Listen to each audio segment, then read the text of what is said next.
साल भर बाद फिर आया है छठ का मौका। बिहार में अपने अपने घरों को वापस लौट रहे हैं लोग त्योहार मनाने के लिए। आस्था के इस महापर्व पर रेलवे स्टेशन पर जन सैलाब उमड़ा हुआ है। यात्रियों की भारी भीड़ जमा है। देखिए रिपोर्ट।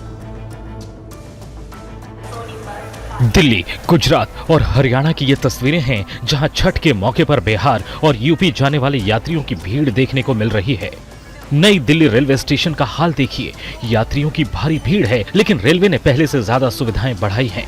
आरपीएफ जो हमारी है हेल्थ के लिए है, तो गवर्नमेंट को थैंक यू कहना चाहती हूँ इसके लिए। साफ सफाई नंबर 1 है सर। अभी तो सही है, सफाई सब अच्छी से हो रहा है। हम लोग बेबीज के लिए बहुत अच्छे से मतलब मैनेज करते हैं। हम लोगों को चाहे मिल्क प्रोवाइड करना हो, मुझे तो बहुत फायदा हुआ। भीड़ को कंट्रोल करने, सुरक्षा देने के साथ व्यवस्था के लिए सीसीटीवी से निगरानी की जा रही है। स्टेशनों पर यात्रियों की सुविधा के लिए टेंट और हेल्प डेस्क बनाए गए हैं। टिकट के साथ ही स्टेशन में प्रवेश के लिए समुचित व्यवस्था की गई है। छठ पूजा के मौके पर अंबाला कैंट रेलवे स्टेशन पर भारी भीड़ देखी जा रही है। ट्रेन के इंतजार में प्लेटफॉर्म की ये तस्वीरें देखिए, टिकट की लाइनें देखिए, हर जगह भीड़ देखी जा रही है। रेलवे पहले से ज्यादा अलर्ट है। इससे पहले लोग खिड़कियों के रास्ते ट्रेन में चढ़ने की कोशिश कर रहे थे। इन तस्वीरों के बाद अंबाला डीआरएम को अलर्ट किया गया है। गुजरात के अहमदाबाद की ये तस्वीरें हैं जहां कालूपुर, साबरमती और असरवा स्टेशन से छठ पूजा के लिए जाने वाले श्रद्धालुओं की खचाखच भीड़ है। रेलवे ने भीड़ के लिए काफी व्यवस्थाएं की हैं। एक आंकड़े के मुताबिक अहमदाबाद से 1.5 लाख लोगों ने अब तक यात्रा की है। गुजरात में 1500 ट्रेनों की योजना बनाई गई है, जिनमें से 700 ट्रेनें अब तक चलाई गई हैं। छठ पूजा के लिए रेलवे ने गुजरात से 28 विशेष ट्रेनों की व्यवस्था की है, जो बिहार, झारखंड और पश्चिम बंगाल के लिए चलाई जा रही है। और छठ की भीड़ पर रेल मंत्री की भी नजर है। रेल भवन में गुप्त वॉर रूम बनाया गया है, जहां 24 घंटे मॉनिटरिंग हो रही है। टीवी 9 संवाददाता कुमार कुंदन की ये रिपोर्ट देखिए। दिवाली का लिटमस टेस्ट अभी रेलवे ने पास किया है और छठ की जो तस्वीर है वो छठ की छठा आपको यहाँ पे हम दिखाने की कोशिश करेंगे।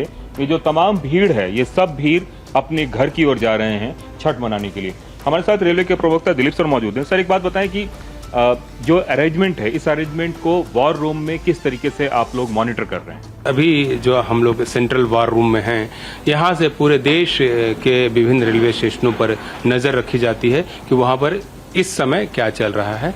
जैसे अभी इसमें आप देख सकते हैं कि नई दिल्ली रेलवे स्टेशन का जो नया पर होल्डिंग एरिया बनाया गया है, जहां से अनरिजर्व्ड क्लास के यात्रियों के प्रस्थान की व्यवस्था की गई है और उनके स्टे की व्यवस्था की गई है, तो उसकी मॉनिटरिंग की जा रही है। जो अनरिजर्व क्लास के पैसेंजर्स हैं, जैसे कि अभी पूर्वी क्षेत्र में जाने वाले यात्रियों की संख्या बहुत ज़्यादा है, तो जो लोग पूर्वी क्षेत्र में जाना चाहते हैं दिल्ली से, उनके लिए हम लोगों ने विशेष व्यवस्था होल्डिंग एरिया में की है, जहाँ पर कि एक साथ 7,000 से अधिक यात्री जो है एक साथ विश्राम कर सकते हैं। और छठ त्योहार को लेकर दिल्ली में भी व्यवस्थाएं की गई हैं। दिल्ली सरकार के मुताबिक 1500 घाट तैयार किए गए हैं और खुद दिल्ली सरकार के मंत्री भी सफाई में जुटे हुए हैं। रिपोर्ट आपको दिखाते हैं। यमुना नदी के किनारों के साथ ही पूरे दिल्ली में 1500 घाटों पर छठ पूजा की व्यवस्था की जा रही है। दिल्ली बीजेपी के अध्यक्ष वीरेंद्र सचदेवा के मुताबिक यमुना के किनारे 23 बड़े प्राकृतिक घाट बनाए जाएंगे, जबकि करीब 1300 कृत्रिम घाट तैयार किए जा रहे हैं। इसके साथ ही लोगों की मांग के आधार पर 200 अन्य स्थलों को भी चिन्हित किया गया है। बेहतर व्यवस्था के लिए हरियाणा और यूपी की सरकारों से भी बातचीत जारी है। छुट्टी को लेकर कोई चर्चा यहाँ नहीं हुई, यहाँ तैयारियों के मुतालिक थी। विशेष रूप से हरियाणा यूपी के सेगमेंट्स में जो है उनसे हमारा निवेदन था, जिन बातों को लेकर के उन्होंने सहर्ष उसको स्वीकार किया, उसको अप्रूव किया। और जहाँ तक बात छुट्टी की है, वो दिल्ली सरकार का अपना वो है, उस पर हम निर्णय लेंगे। दिल्ली के मंत्री कपिल मिश्रा और सांसद मनोज तिवारी भी छठ की तैयारियों की लगातार समीक्षा कर रहे हैं। सोनिया विहार इलाके का कल उन्होंने दौरा किया। हम लोगों ने पहले ही कहा था, बहाने नहीं, बदलाव चाहिए। अब छठ का त्योहार भी होगा, जमुना जी को स्वच्छ भी करेंगे